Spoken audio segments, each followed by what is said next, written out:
Assalamualaikum warahmatullahi wabarakatuh. Kembali lagi dengan saya, Pandu Amerta. Kali ini saya akan meneruskan cerita yang berjudul Desa Tandur Tulang. Cerita ini ditulis oleh Pandu Amerta sendiri.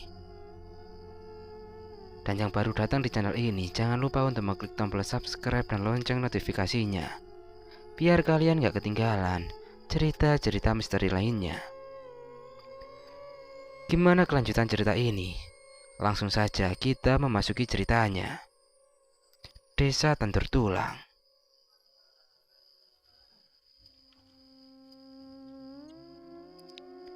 Bapak membantu Mas Surya yang sudah jatuh di lantai dan berlumuran darah. Bapak mengambilkan air dan daun kelor untuk mereda rasa sakit yang Mas Surya rasakan. Setelah minum air yang dikasih oleh Bapak, Mas Surya menjadi lebih tenang. "Mas Rama, tolong Rizka mas," ucap Mas Surya. "Rizka kenapa mas? Ada apa dengannya?" tanyaku. "Dia dibawa sosok penunggu rumah Simbaram. Bapak tidak bisa mencegahnya. Dan jika Bapak tinggal untuk menyelamatkan tubuh Rizka, di desa tidak ada yang menjaganya," jelas Bapak. "Benar Mas Rama. Tolong bawa kembali Rizka mas," ucap Dinda yang keluar dari arah dapur. Aku menghela nafas panjang dan menatap Bapak. Dia hanya mengangguk saja. "Baik, nanti malam saya akan datang ke rumah tersebut," ucapku. Mendengar ucapanku, wajah Surya dan Dinda terlihat sumringah. Tetapi Surya masih merasa sakit di tubuhnya. Dinda membantu Surya untuk masuk ke dalam kamar, sedangkan aku masih di ruang tamu bersama Mas Rian dan Bapak. Sebenarnya aku mau menceritakan sesuatu yang aku alami di Lembah Hitam, tetapi masih ada Mas Rian. Tapi Bapak menyuruhku untuk menceritakan saja. "Saudara, ceritakan saja. Mas Rian ini juga memiliki tujuan yang sama," ucap Bapak. "Maksudnya tujuannya sama gimana Pak?" tanyaku. "Begini mas, teror gaib yang dilakukan Roh Murni dan Resmana tidak hanya di desa sini saja, tetapi juga di luar desa," ucap Mas Rian. "Nanti saya temani Mas Rama," ucap Mas Rian. "Ya, jika Mas Rian tidak keberatan, monggo mas," balasku. Aku kembali melihat keadaan Mas Surya. Dia ditemani dengan Dinda dan Fitri. Aku melihat dia sudah sedikit membaik. Malam hari telah tiba, tepatnya di jam 10 malam. Aku pun sudah menyiapkan semuanya, tinggal berangkatnya saja. Mas Rian pun sudah menungguku, dan saat semua sudah siap, aku menghampiri Mas Rian. Aku tidak tahu siapa Mas Rian ini, dan aku baru kenal dengan Mas Rian masih tadi pagi di warung makan, dan ketemu lagi di rumah. Karena ternyata Mas Rian kenal dengan Bapak. Sebelum berangkat, Bapak memberitahuku kalau Mas Rian ini adalah orang yang diucapkan Bapak, orang yang akan membantuku menyelesaikan masalah yang ada di desa Tandur Tulang ini.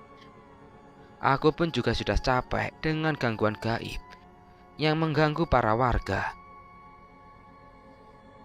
Aku pamit kepada Bapak dengan tekad yang kuat untuk menyelamatkan para warga desa. Aku melangkahkan kakiku untuk menuju rumah simbahku yang sekarang jadi sarang demit.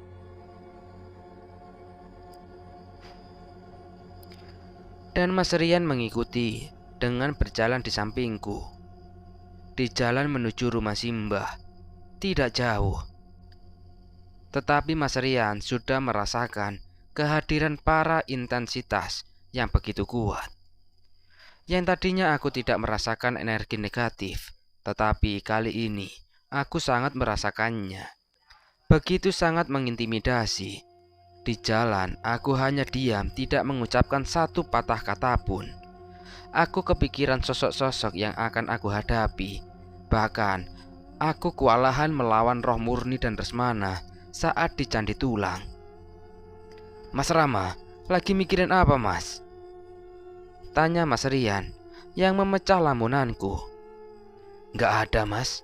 Aku sedikit khawatir sama mahasiswa tersebut, Mas.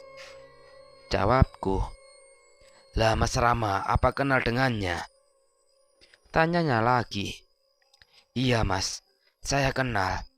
Dulu itu kekasih saya. Tetapi ada masalah yang mengharuskan kita pisah, Mas. Tapi itu dulu waktu zaman SMA. Jawabku. Lah sekarang Mas Rama ada kekasih nggak? Ada, Mas. Tapi sekarang dia ada di Jawa Timur. Ini namanya, Mas.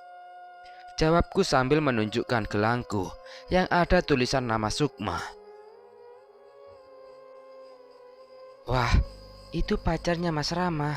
Bagus namanya, sahut jin wanita yang bernama Sinta. Is, kamu ini nyaut aja. Maaf ya Mas Rama, maklum, jin genit ini, ucap Mas Rian. Iya Mas, gak apa-apa. Tapi ini adalah istri tercintaku, jawabku. Kami berdua terus mengobrol hingga rumah Simbah sudah kelihatan. Tapi kali ini sungguh sangat berbeda sekali, seperti bukan rumah Simbah dulu. Banyak sekali makhluk-makhluk yang mengerikan yang menghuni rumah tersebut. Mas Rian bingung, kenapa bisa sampai semengerikan ini. Aku mencoba menjelaskan semua yang terjadi sebenarnya. Dan aku memberitahu Mas Rian tindakan apa yang akan kami lakukan. Mas Rian dan Sinta, habis ini bantu aku untuk masuk ke dalam rumah ya. Feelingku hanya di dalam rumah mereka menaruh tubuh Rizka, ucapku. Iya Mas, tenang aja. Kalau cuma itu serahkan padaku, balas Mas Rian yang sangat percaya diri. Tapi Mas harus hati-hati, karena Aku belum menyelesaikan perkataanku, tetapi Mas Rian sudah melesat terlebih dahulu. Melihat ada pergerakan dari luar area rumah, para makhluk yang berjaga langsung menghadang pergerakan Mas Rian. Tetapi Mas Rian masih bisa menghadapinya, karena hanya makhluk-makhluk rojo hingga jalan menuju ke dalam rumah akhirnya terbuka. Mas Rama, silakan cepat masuk ke dalam, Mas, ucap Sinta. Baik, terima kasih, ucapku. Aku langsung lari menuju arah pintu dan langsung membukanya. Sungguh tidak aku duga, di dalam banyak sekali sosok-sosok yang sangat di luar nalar. Tidak hanya satu atau dua sosok, tetapi setiap ruangan dipenuhi dengan sosok-sosok tersebut.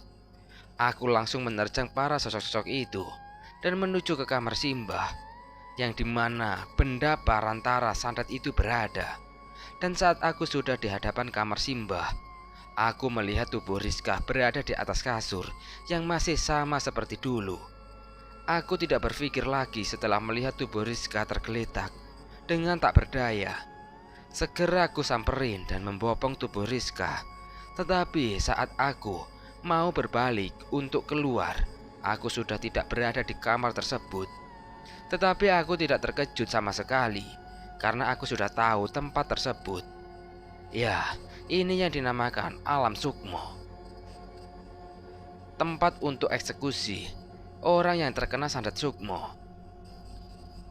Tapi anehnya tidak ada sosok apapun di alam tersebut. Hanya diriku dan tubuh Rizka yang masih tak berdaya.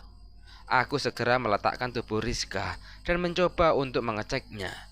Ternyata dia masih bernafas. Tetapi ada sebuah energi yang menghalangi kesadaran Rizka. Ku keluarkan kerisku dari pinggang dan meletakkan kerisku di dada Rizka dengan sendirinya. Kerisku menyerap energi yang menghalangi tersebut. Tak lama dari itu Rizka langsung tersadar dari pingsannya. Riz, kamu baik-baik saja? Tanyaku terlihat khawatir. Apa yang telah terjadi Mas Rama? Kita ada di mana? Ucap Rizka yang masih membaca situasinya. Sudah, kamu minum ini dulu, biar tenang dulu, ucapku sambil memberikan sebotol air minum yang sudah didoakan oleh bapak. Rizka segera meraih dan meminumnya. Dia sudah terlihat lebih tenang. Di alam tersebut hanya ada aku dan Rizka. Benar-benar hanya kami berdua. Dan sekelebat aku teringat momen saat kita masih menjalani hubungan. Aku sedikit canggung kepada Rizka. Ya, kami dulu pisah karena hubungan kami tidak direstui oleh nenek dari pihak Rizka. Dan akhirnya Rizka memilih untuk memutuskan hubungan demi keluarganya. Aku sendiri juga berusaha untuk menerima keputusan yang dibuat oleh Rizka.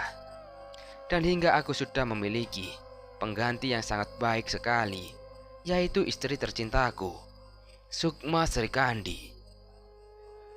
Mas Rama, kita ada di mana, Mas? Tanya Rizka yang merasa aneh. Ini ada di alam lain, Riz. Tapi tenang aja, kita cari jalan keluarnya, jawabku. Alam gaib maksudnya, Mas? Iya, Riz. Gimana kalau kita nggak bisa keluar dari alam ini, Mas? Ucap Rizka yang memulai merasa ketakutan. Tenang. Tenang, Riz. Pasti kita bisa keluar. Kamu yang tenang ya. Aku sudah pernah kesini kok, ucapku yang berusaha menenangkan. Rizka terlihat tidak percaya kalau aku pernah datang ke alam gaib tersebut. Ya memang, saat aku masih menjalin hubungan sama Rizka, aku belum mengenal hal-hal gaib, spiritual, dan semacamnya. Rizka sudah mulai bisa berdiri dan berjalan meskipun masih terlihat sangat lemah. Aku mulai mengajaknya untuk mencari jalan keluar. Tetapi sudah jauh kami berjalan, tetap kami berdua tidak menemukan jalan untuk keluar. Dan suatu ketika aku melihat ada beberapa makhluk yang memakai jubah dan memakai topeng kambing yang sedang menenteng sebuah kepala manusia. Mereka membawa 6 kepala manusia yang sudah terpisah dari tubuhnya. Tetapi Rizka masih belum menyadari keberadaan sosok-sosok tersebut. Aku capek, Mas, jalan terus, ucap Rizka sedikit keras. Aku segera menutup mulutnya untuk diam, karena sosok-sosok tersebut langsung menyadari akan suara yang baru saja Rizka keluarkan. Dan mereka langsung meletakkan kepala-kepala tersebut di atas tiang yang sudah mereka siapkan. Dan mereka melangkah ke arah kami berdua berada. Riz, kita harus segera pergi dari sini, ucapku sambil menarik tangan Rizka untuk berlari. Ada apa, Mas? Kenapa kita lari? Ucap Rizka tambah bingung. Sudah, kita lari dulu. Nanti aku jelaskan. Aku berlari sambil memegang tangan Rizka. Dan aku menemukan sebuah batu yang sangat besar. Aku segera bersembunyi di belakang batu tersebut dan menyuruh Rizka untuk tidak mengeluarkan suara sama sekali. Tak lama kemudian, sosok-sosok berjubah hitam tersebut kelihatan dan mencari-cari keberadaan kami. Aku menutup mulut Rizka dengan rapat-rapat. Tetapi ada salah satu sosok tersebut menyadari kalau di balik batu ada aura manusia. Benar, batu itu adalah tempatku dan Rizka bersembunyi. Dengan cepat batu tersebut dihancurkan dengan sekali ayunan cemeti. Cemeti yang terbuat dari sebuah rantai. Akhirnya aku dan Rizka ketahuan. Saat melihat sosok-sosok tersebut, Rizka sungguh benar-benar ketakutan. Tak terasa Rizka langsung memelukku dan menyembunyikan mukanya di dadaku. Aku mencoba untuk terus menenangkan Rizka. Riz, tenang. Aku akan selalu melindungimu, ucapku.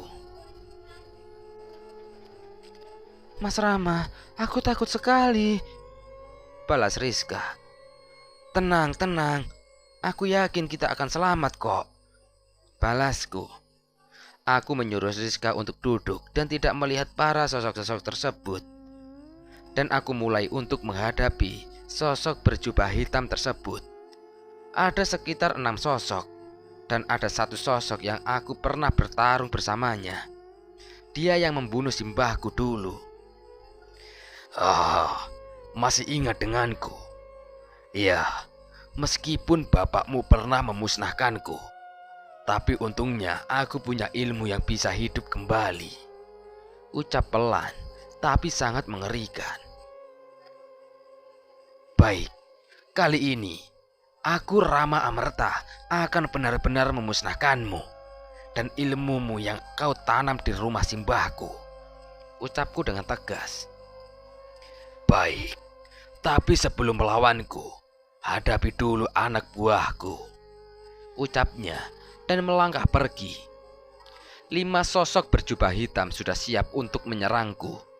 Aku sendiri juga sudah siap kapanpun jika mereka berlima melakukan serangan. Tetapi satu sisi aku harus juga menjaga Rizka dari para sosok berjubah itu.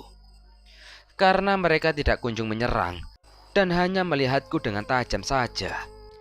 Aku sudah menyimpan rasa emosi yang cukup lama dan ini adalah kesempatanku untuk meluapkannya. Semua yang aku simpan, pusaka keris geni ireng, ku keluarkan dari pinggang, ku letakkan di dahiku, dan ku bacakan sebuah mantra yang diajarkan oleh Bhisma saat di lembah hitam. Dengan perlahan tubuhku berubah, kekuatan yang besar mengalir ke seluruh tubuhku, dan tiba-tiba mataku menjadi merah. Para sosok itu tidak hanya diam, mereka juga tidak kalah mengerikan. Mereka membuka jubahnya dan terlihat badan manusia yang banyak sekali luka. Dan di lehernya seperti ada jahitan, seperti kepalanya disambung dengan manual. Tetapi saat mereka melepas jubahnya, mereka memiliki kekuatan yang begitu kuat. Bahkan gerakannya sungguh sangat cepat. Hingga pertarungan 1 melawan 5 tidak bisa dihindari. Aku mendapatkan serangan bergantian. Mereka menyerang dengan kekuatan penuh. Gerakan mereka begitu cepat. Jika orang biasa, gerakan mereka tidak akan terlihat. Tetapi dengan tubuhku yang sekarang, aku sangat mudah melihat pergerakan mereka. Aku pun juga tidak menahan diri. Bahkan mereka juga tidak sedikit mendapatkan luka dari sayatan kerisku. Ya, meskipun sedikit, tetapi api hitam yang menyelimuti kerisku akan terus membakar tubuh mereka hingga mereka menjadi abu. Satu persatu dari mereka tumbang, dan aku pun juga sudah merasakan kelelahan. Saat tubuhku sudah mulai kembali dan kekuatan besar sudah menghilang secara perlahan, sosok pemimpin makhluk berjubah tidak tinggal diam. Sungguh luar biasa. Kamu memang berbeda dari keluarga Amerta yang lain, ucapnya. Aku hanya terdiam.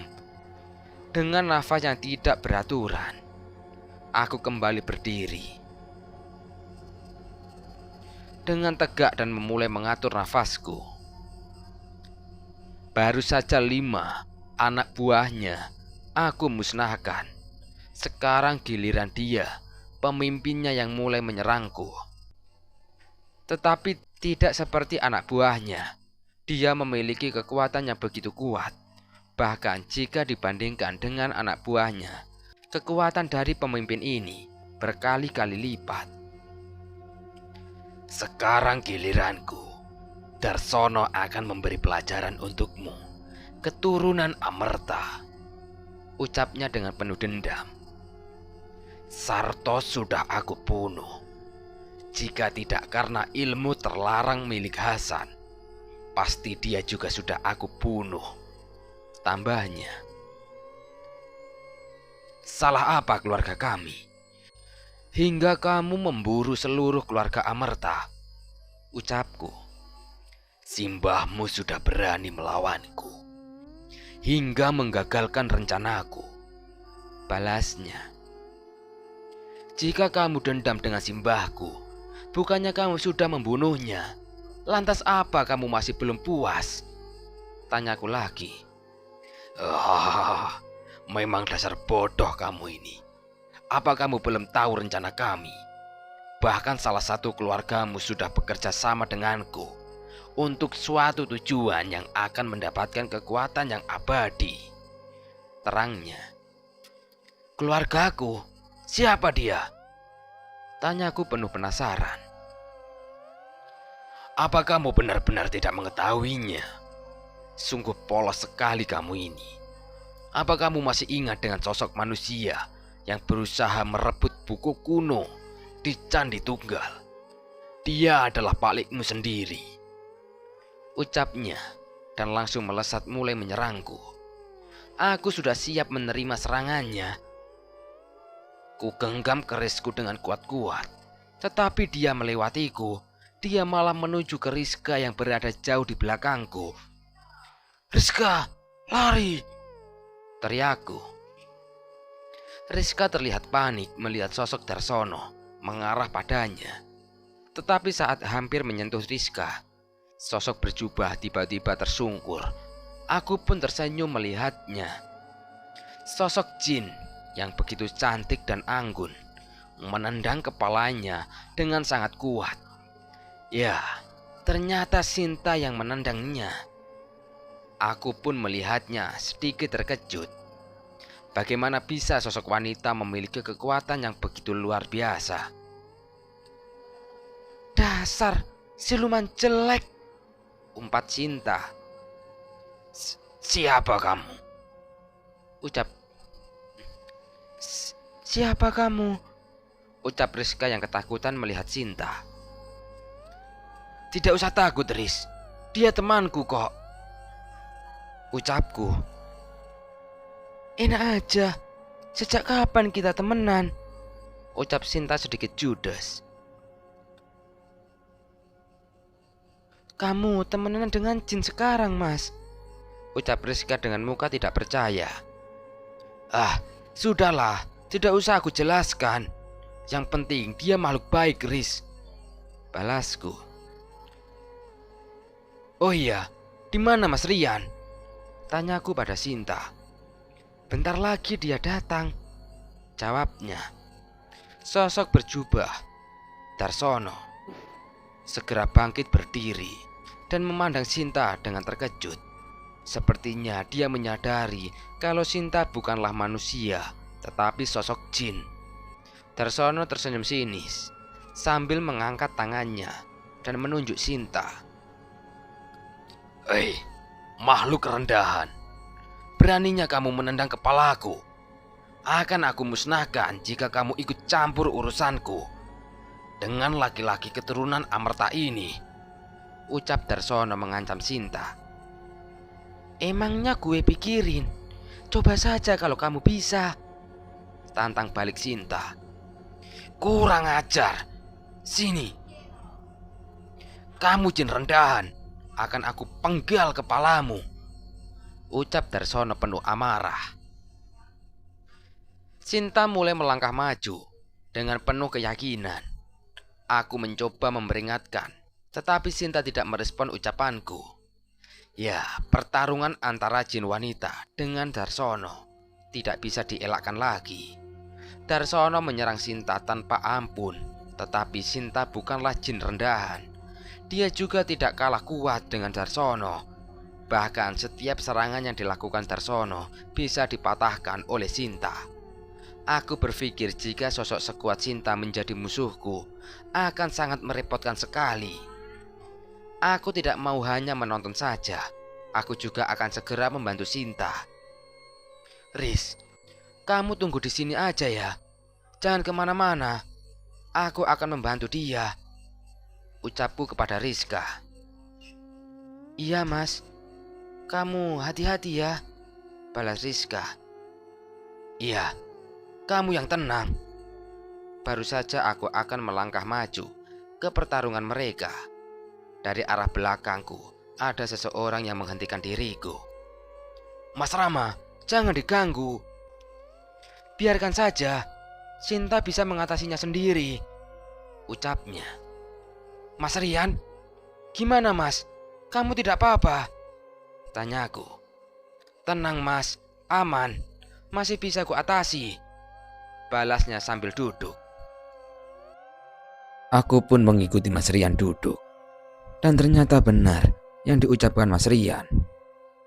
Darsono sosok berjubah hitam berkepala kambing yang sudah membunuh simbahku dan utiku.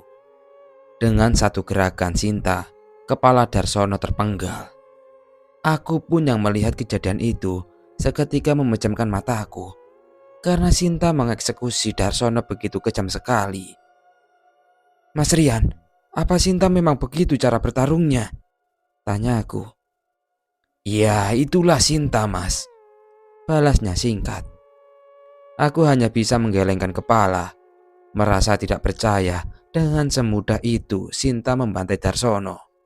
Tetapi yang bikin aku ngeri lagi, Sinta mengambil kepala Darsono dan melemparkan ke arahku. Hei, cepat bakar kepala itu dengan api hitammu, ucap Sinta yang berjalan dengan anggun. Baik, ucapku yang segera mengeluarkan kerisku dan segera membakar kepala Darsono yang berwujud kambing. Dengan cepat, api hitam itu membakar kepala itu dan berubah menjadi abu. Setelah musnahnya Darsono, yang tadinya kita berada di sebuah padang yang luas, tiba-tiba berubah menjadi sebuah ruangan seperti kamar. Ya, benar itu kamar simbahku. Dan aku melihat di bawah tempat tidur ada benda yang dibungkus dengan kain. Aku segera mengambilnya. Mas Rian, Rizka, ayo kita segera keluar dari rumah ini. Kita harus segera menyerahkan benda ini kepada Bapak, ucapku. Benda apa itu, Mas Rama? Tanya Mas Rian. Ini yang menjadikan teror gaib ada, Mas. Balasku singkat. Saat baru keluar kamar, tiba-tiba Rizka terjatuh. Aku pun segera memeriksa keadaannya. Tidak ada hal gaib di tubuhnya. Dan muka Rizka terlihat begitu pucat sekali. Aku segera menggendong Rizka dan keluar dari rumah simbah tersebut. Saat kami bertiga keluar, ternyata langit sudah terang. Ternyata Bapak sudah menunggu kami di jalan. Bapak pun segera mengajak kami untuk pulang. Sesampainya di rumah, aku segera menyuruh Surya dan teman-temannya untuk memeriksa Rizka. Sedangkan aku, Mas Rian dan Bapak langsung rundingan mengenai benda yang aku temukan. Bapak pun dengan hati-hati membuka benda yang terbungkus kain tersebut. Dengan terbukanya benda tersebut, aku dan Mas Rian merasa ngeri karena ternyata benda tersebut adalah sebuah tulang-tulang manusia. Rama, mulai sekarang kita harus mulai waspada karena akan datang serangan yang lebih besar lagi, ucap Bapak. Iya Pak, aku sudah tahu siapa dan kita tidak boleh tinggal diam. Kita harus terus menjaga para warga, balasku. Tenang Mas Rama, saya dan Sinta pasti akan membantu kalian, sahut Mas Rian. Iya Mas, terima kasih ya, ucapku. Saat kami bertiga masih berbicara rencana yang akan kami lakukan, tiba-tiba ada yang datang dengan tergesa-gesa. Ternyata yang datang adalah Mas Fajar. Pak Hasan, Mas Rama, gawat, ucap Mas Fajar dengan ngos-ngosan. Datang ke rumah orang, ucap salam Thomas, tegurku. Gawat Mas, ini benar-benar gawat, lanjut Mas Fajar. Tenang Mas, tenang, duduk dulu, suruh Bapak. Mas Fajar segera duduk dan mengatur nafasnya yang masih belum beraturan. Dia segera mengambil gelas kaca yang berisi teh hangat di depannya. Dengan sekejap, teh tersebut sudah habis diminum. Setelah minum, Mas Fajar terlihat sedikit tenang. Mas, kalau mau minum, minta Mas, jangan asal minum. Itu milik orang, ucapku. Ya ampun, maaf ya Mas. Panik soalnya, balas Mas Fajar.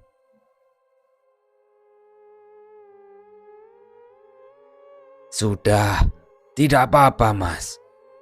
Ada apa sebenarnya? Kok sampai sepanik itu? Tanya bapak. Para warga, Pak. Banyak yang kesurupan dan pingsan, Pak. Sekarang dikumpulkan di balai desa. Jelas Mas Fajar. Kok bisa, Mas? Tanyaku. Entah, saya juga kurang tahu, Mas. Lebih baik sekarang Pak Hasan dan Mas Rama ke sana untuk mengecek. Pinta Mas Fajar. Ya sudah, habis ini kita ke sana dan saya minta tolong ya Mas untuk memberitahu para warga mulai malam nanti jangan ada yang keluar. Ucapku. Baik Mas, jawab Mas Fajar dan langsung pamit. Aku ke balai desa bersama Mas Rian. Sedangkan bapak kusuruh tetap di rumah untuk menjaga Rizka dan teman-temannya. Hari sudah mau memasuki malam. Aku dan Mas Rian boncengan menuju balai desa. Di sana sudah sangat ramai sekali. Banyak para warga. Ada beberapa yang berteriak-teriak. Belum memasuki halaman balai desa, Mas Rian sudah mengamati ke seluruh penjuru. Aku pun juga sudah melihat banyak sekali makhluk-makhluk tak kasat mata yang berada di balai desa. Kami berdua menghiraukan para makhluk tersebut. Kami berfokus pada para warga. Kami berdua disambut oleh kepala desa. Dengan sigap aku menghampiri salah satu, yaitu ibu-ibu yang memberontak. Anak dan suaminya terus memegangi kedua tangannya supaya tidak berbuat yang aneh-aneh. Mas, tolong ibu saya, Mas, ucap anak perempuan yang histeris. Tenang ya dek, Mas pasti membantu ibumu, ucapku pelan sambil mengusap kepala anak tersebut. Ku arahkan tanganku ke ibu-ibu itu dan ku pegang kepala ibu itu. Aku membacakan beberapa ayat-ayat suci. Ibu tersebut memberontak dengan lebih kuat. Dengan lirih aku mendengar ibu tersebut berucap sesuatu. Hari ini malam terakhir. Akan ada pertempuran gaib lagi, kata ibu tersebut dengan memandangku melotot. Tetapi habis berucap, ibu tersebut langsung tak sadarkan diri. Anak perempuannya terus memegangi tangan ibunya, langsung merasa lega melihat ibunya sudah tidak memberontak lagi. Dia mengucapkan terima kasih kepadaku. Belum selesai di situ, masih ada beberapa orang yang belum sadar dari kerasukannya. Aku berbicara kepada Pak Kepala Desa untuk menginstruksikan supaya para warga membaca ayat-ayat suci. Dengan segera, para warga melakukan yang diinstruksikan oleh Kepala Desa. Dengan perlahan, satu persatu warga yang kerasukan mulai sadar. Pak Kades, untuk malam ini para warga tetap di balai desa saja ya Pak.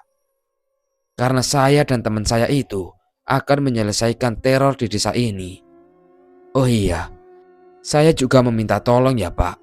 Bantu saya dengan membaca ayat-ayat suci. Sebelum saya kembali jangan sampai berhenti ya Pak, kataku menjelaskan. Baik Mas Rama, akan kami lakukan yang Mas Rama ucapkan, balas Pak Kepala Desa. Aku segera mencari keberadaan Mas Rian yang dari tadi tidak aku lihat. Ternyata dia sudah berdiri di pinggir jalan dan di sampingnya sudah ada sosok wanita yang mendampinginya.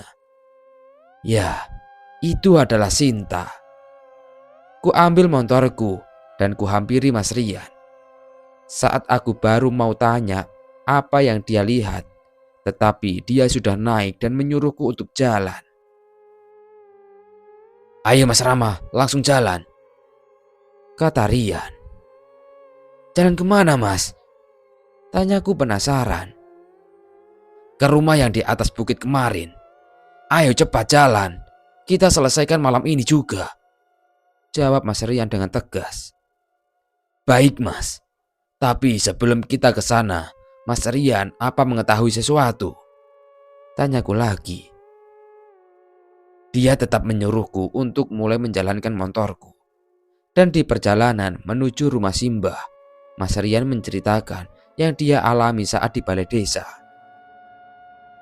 Jadi, saat baru sampai di balai desa, Mas Rian sudah menemukan keberadaan roh murni dan Resmana di antara makhluk-makhluk lainnya.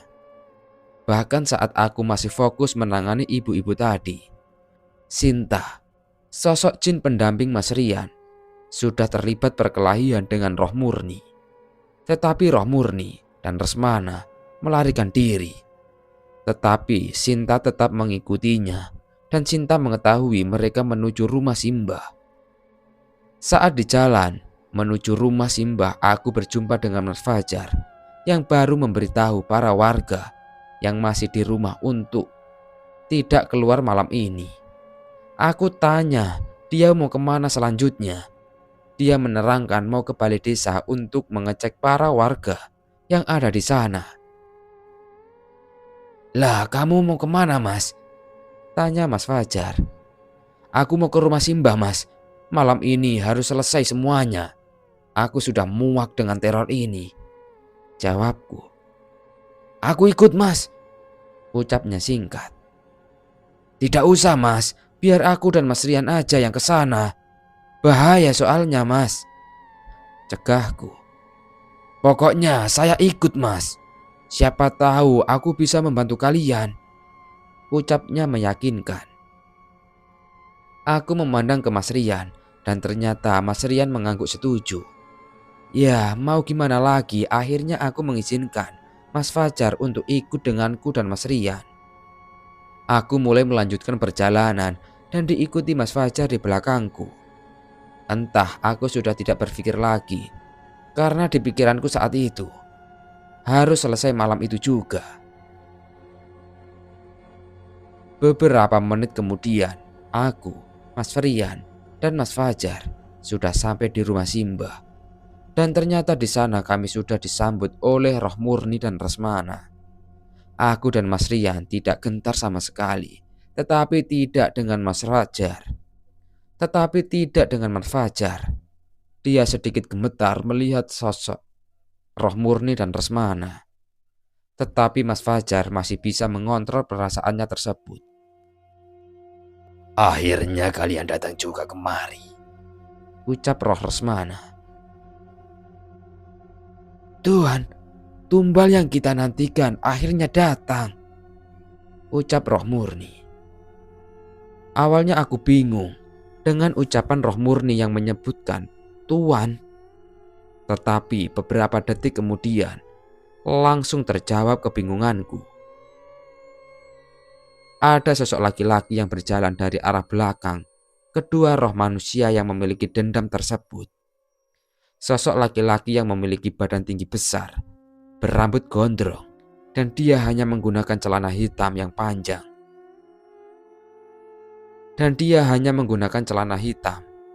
Yang panjangnya hanya setinggi lutut. Di tangan kanannya memegang sebuah parang, di tangan kirinya memegang sebuah karung. Tanpa mengucapkan sesuatu, karung yang dipegangnya dia lemparkan ke arahku. Dan saat karung tersebut sudah jatuh di hadapanku, benda yang ada di dalamnya mengelinding keluar dari karung. Saat aku melihatnya, perutku langsung merasa mual, ingin muntah. Tetapi emosiku mulai memuncak saat dia mulai mengucapkan sesuatu. Itu adalah kepala dari keluarga Amerta yang sudah aku bunuh untuk kujadikan tumbal, ucapnya tanpa merasa dosa.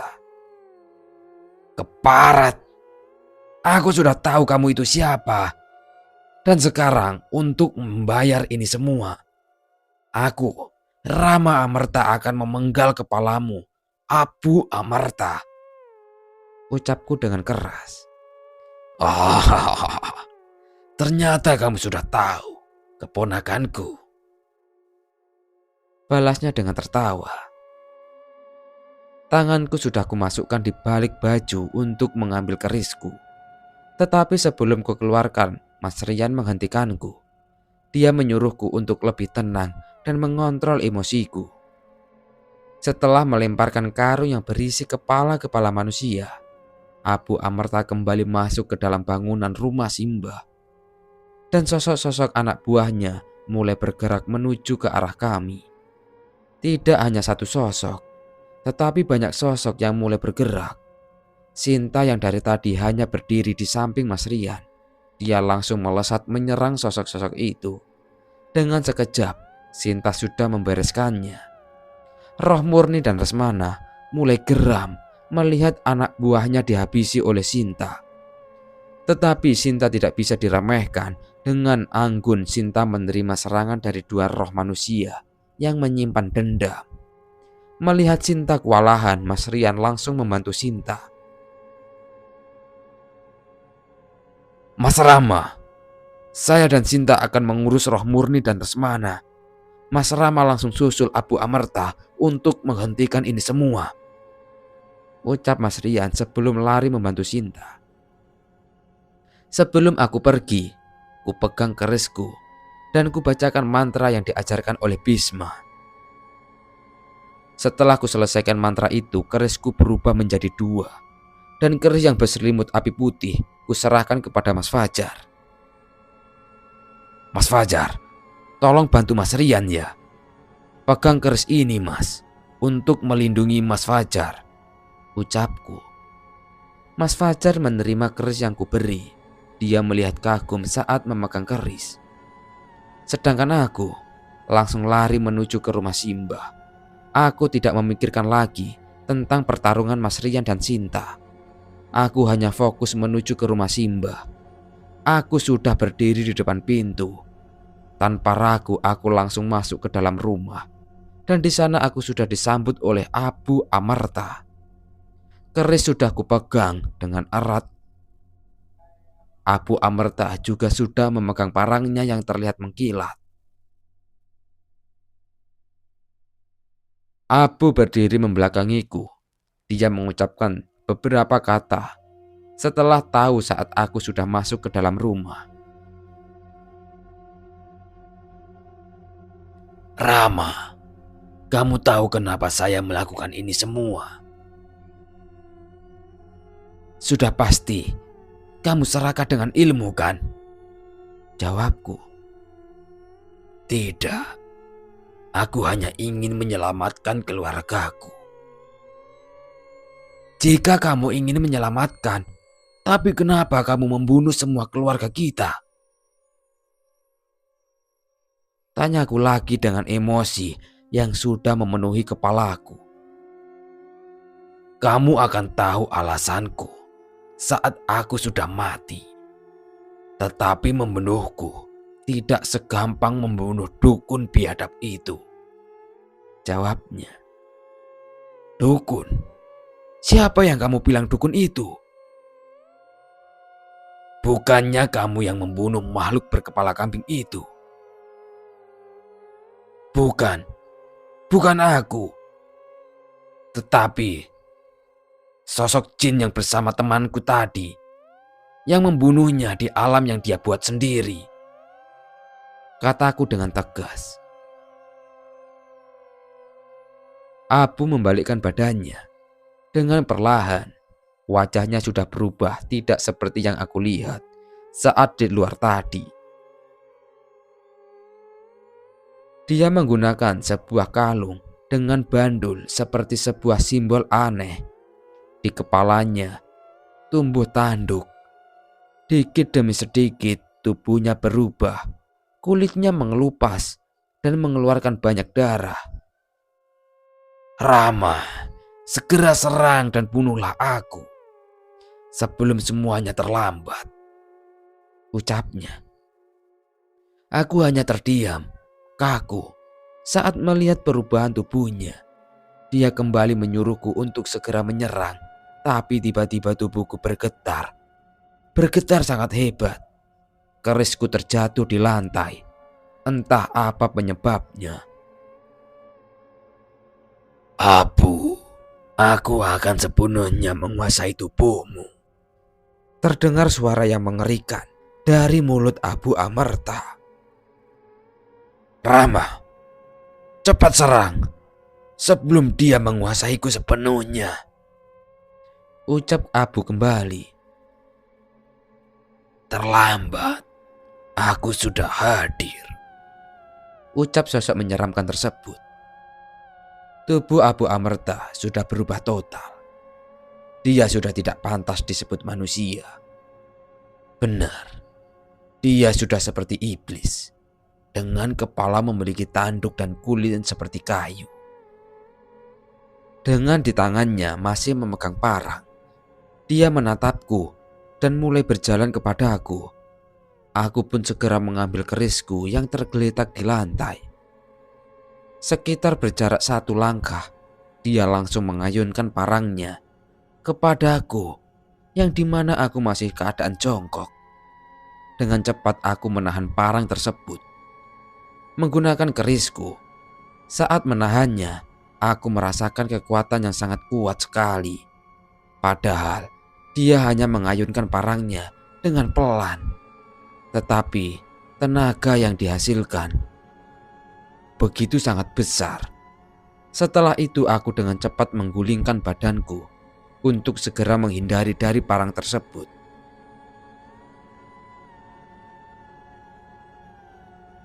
Tetapi serangan yang dia lancarkan tidak sampai di situ saja. Cukup lama aku dan dia berkelahi di dalam rumah tersebut, hingga saat dia mengayunkan parangnya dan aku pun juga mengayunkan kerisku. 2 senjata berbenturan. Tetapi karena kuatnya kekuatan dia, kerisku sampai terlempar. Ah! Dia berteriak dengan keras menandakan jika dia tidak bisa dilawan hanya dengan fisik. Dia mencekikku dan mengatakannya, mendekatkan wajahku ke hadapannya. Aku akan kembali menguasai dunia ini dan akan aku sesatkan para manusia, ucapnya dengan suara yang menggema. Dengan sombongnya, dia berucap seperti itu di hadapanku. Bukannya takut, dengan tersenyum tipis aku ludahi mukanya. Dengan sekuat tenaga dia melemparkanku hingga membentur tembok yang terbuat dari kayu. Aku terduduk lemas. Tak terasa mulutku sudah mengalir darah segar. Memangnya kamu siapa ingin menguasai dunia ini? Ucapku. Dengan tertatih aku mulai bangkit. Dan aku terfikir ingin melakukan sesuatu. Iblis sepertimu tidak pantas untuk dibiarkan. Aku, Rama Amerta, akan mengembalikanmu ke neraka, ucapku dengan tegas. Dan mulai mengambil topeng pemberian Mbah Jum dan kupakai. Lalu kubacakan sebuah mantra yang pernah aku pelajari di buku kuno.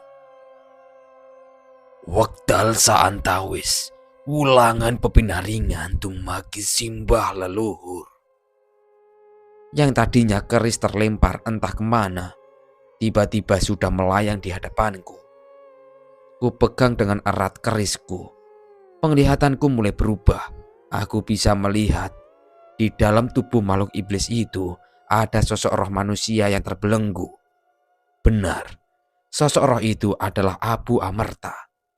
Dari sini aku mengerti apa yang dikatakan oleh Abu tadi.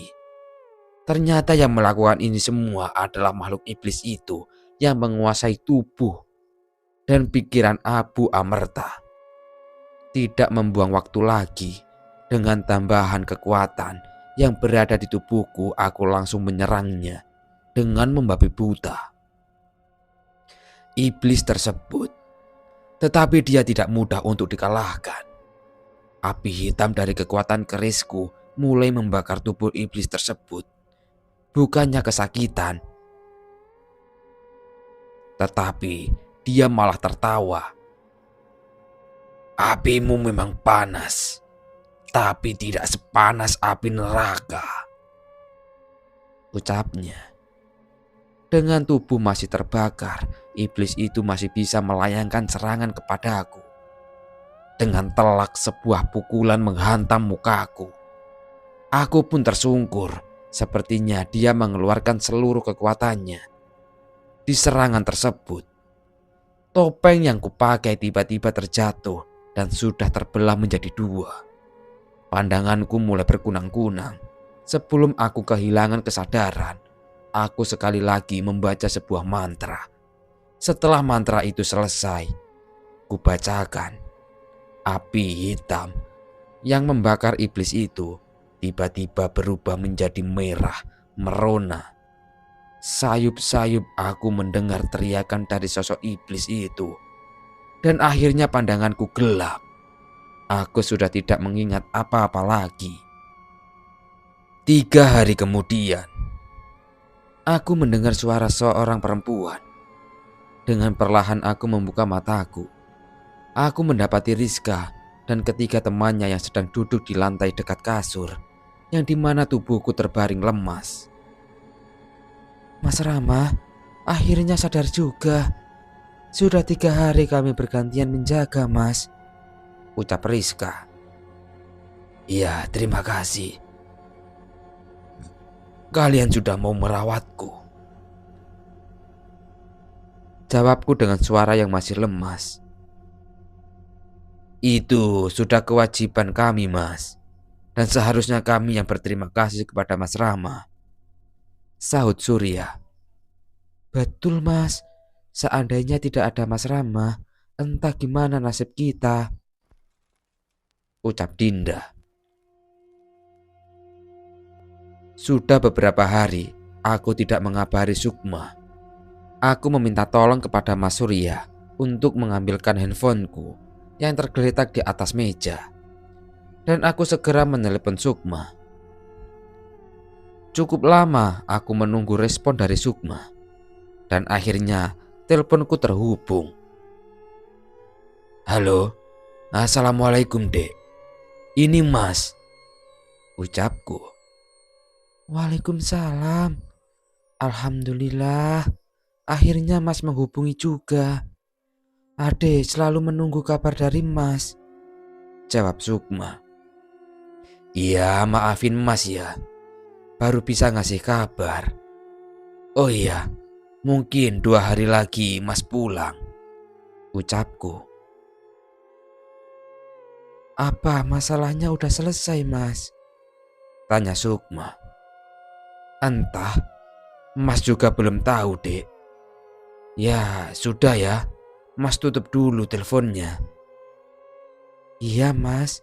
Nanti kalau pulang, hati-hati lo ya, ucap Sukma dan langsung kututup teleponnya. Tak lama bapak datang dengan membawa sebuah mangkok dan kelapa muda. Rama, ini minum dulu air kelapa muda dari Mas Rian. Biar tubuhmu cepat pulih, ucap bapak. Mas Riannya mana, Pak? Tanya aku. Sudah pulang. Kemarin katanya ada urusan yang belum selesai, jawab bapak. Dan bapak pun menjelaskan kalau kondisi desa juga sudah mulai stabil. Sudah tidak ada makhluk halus yang meneror warga. 2 hari kemudian, aku pamit untuk kembali ke Jawa Timur. Tetapi bapak masih tetap tinggal di desa Tandur Tulang. Sedangkan Rizka, Surya, Fitri dan Dinda terus menjalankan KKN-nya. Selesai. Terima kasih untuk para penonton yang sudah setia menunggu cerita ini dibuat. Dan nantikan juga cerita kelanjutan perjalanan Rama. Saya Pandu Amerta mengucapkan terima kasih sebanyak-banyaknya kepada teman-teman semuanya. Saya pamit undur diri. Sekian. Wassalamualaikum warahmatullahi wabarakatuh.